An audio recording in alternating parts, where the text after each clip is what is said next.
গোকুল গ্রামে একদিন খেলা করছিল ছোট্ট কৃষ্ণ। খেলতে খেলতে মাটি খেয়ে ফেলল খুদে কানাই। এই কাণ্ড দেখে রেগে গেলেন যশোদামা।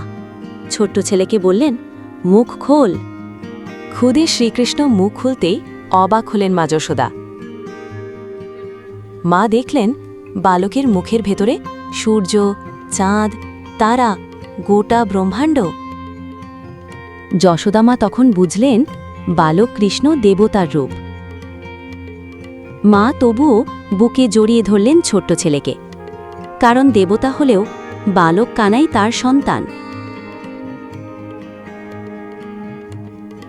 এই গল্প থেকে আমরা শিখতে পারি যে মায়ের স্নেহ সন্তানের আসল পরিচয়ের উপরে।